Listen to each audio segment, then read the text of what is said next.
नमस्कार, प्रवास साक्षी देख रहे हैं आप। आपके साथ मैं हूं अंकित सिंह। वक्त संसद डायरी का है। संसद का शीतकालीन सत्र चल रहा है। हालांकि शीतकालीन सत्र में देखा जाए तो कुछ खास कामकाज नहीं हो सका। आज भी राज्यसभा में शोर शराबा जारी रहा, जिसकी वजह से सदन की कार्यवाही को एक बार फिर से स्थगित करनी पड़ी। दूसरी ओर लोकसभा में भारत के संविधान की 75 वर्षों की गौरवशाली यात्रा पर चर्चा हुई, जिसमें तमाम दलों के नेताओं ने हिस्सा लिया।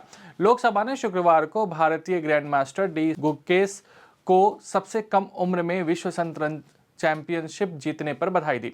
लोकसभा अध्यक्ष ओम बिरला ने गुकेश की इस उपलब्धि का उल्लेख करते हुए सदन में कहा कि उनकी जीत से देश में उल्लास और उत्साह का वातावरण है तथा युवा खिलाड़ियों को उनकी इस उपलब्धि से प्रेरणा मिलेगी। वहीं लोकसभा में तृणमूल कांग्रेस सदस्य महुआ मोइत्रा के बयान पर सत्ता पक्ष की आपत्ति के बाद दोनों पक्षों के बीच आरोप प्रत्यारोप का दौर भी देखने को मिला। सबसे पहले बताते हैं लोकसभा की कार्यवाही। रक्षा मंत्री राजनाथ सिंह ने शुक्रवार को लोकसभा में कहा कि संविधान किसी एक पार्टी की देन नहीं, लेकिन इसके निर्माण के कार्य को एक पार्टी विशेष रूप से हाईजैक करने की कोशिश हमेशा करती रही है। उन्होंने लोकसभा में भारत के संविधान की 75 वर्षों की गौरवशाली यात्रा पर चर्चा की शुरुआत करते हुए यह भी कहा कि प्रधानमंत्री नरेंद्र मोदी के नेतृत्व वाली सरकार संविधान के मूल्यों को केंद्र में रखकर काम कर रही है।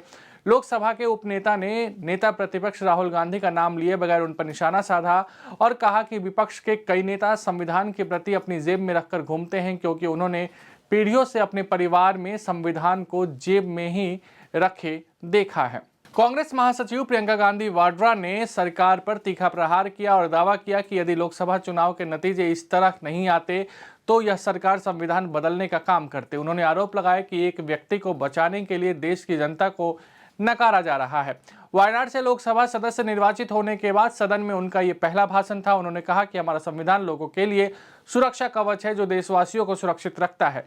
यह न्याय, एकता और अभिव्यक्ति की आज़ादी का कवच है। उन्होंने कहा कि लेटरल एंट्री के जरिए आरक्षण को कमजोर किया जा रहा है।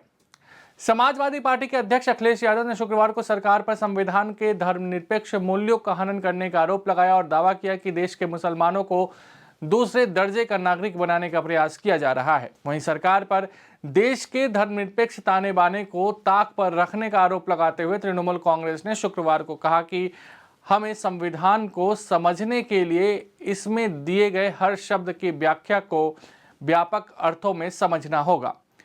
तृणमूल कांग्रेस के कल्याण बैनर्जी ने कहा कि भारत एक धर्मनिरपेक्ष देश है और इसका उल्लेख संविधान की प्रस्तावना में भी है। विदेश मंत्री जयशंकर ने शुक्रवार को लोकसभा में कहा कि बांग्लादेश में अल्पसंख्यकों के साथ हो रहे व्यवहार को लेकर भारत चिंतित है और उम्मीद करता है कि ढाका अपने खुद के हित में अल्पसंख्यकों की सुरक्षा के लिए कदम उठाएगा। उन्होंने प्रश्नकाल के दौरान पूरक प्रश्नों के उत्तर देते हुए ये भी कहा कि भारत पाकिस्तान के साथ आतंकवाद मुक्त संबंध रखना चाहता है।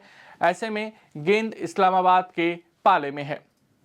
अब आपको राज्यसभा की कार्यवाही बताते हैं। उपराष्ट्रपति जगदीप धनखड़ को पद से हटाने से संबंधी प्रस्ताव के मुद्दे पर शुक्रवार को राज्यसभा में सत्ता पक्ष और विपक्ष के आरोप प्रत्यारोप पर जोरदार दौर देखने को मिला, जिसके कारण खूब हंगामे के बाद उच्च सदन की कार्यवाही दिन भर के लिए स्थगित कर दी गई। कार्यवाही स्थगित होने से पहले धनखड़ ने विपक्ष पर उनके खिलाफ दिन रात अभियान चलाने का आरोप लगाते हुए कहा कि ये किसान के बेटे और कभी कमजोर नहीं पड़ेंगे। उन्होंने कहा कि दिन भर सभापति के खिलाफ अभियान चलाया जा रहा है। यह अभियान मेरे खिलाफ नहीं है, यह उस वर्ग के खिलाफ अभियान है जिससे मैं जुड़ा हुआ हूं। राज्यसभा में सरकार ने चालू वित्त वर्ष में 44,143 करोड़ रुपए के अतिरिक्त शुद्ध नकदी व्यय संबंधी अनुदान के अनुपूरक मांगों को विचार करने के लिए रखा है।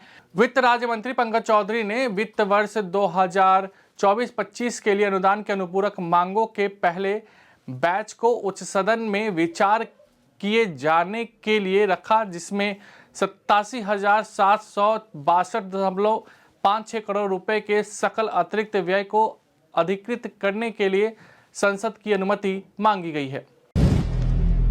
अगर आप भी लेना चाहते हैं देश दुनिया की तमाम जानकारी तो आज ही सब्सक्राइब करें हमारे चैनल को। साथ ही नीचे दिए बेल आइकन को जरूर दबाएं ताकि हर अपडेट आप तक पहुंच सके।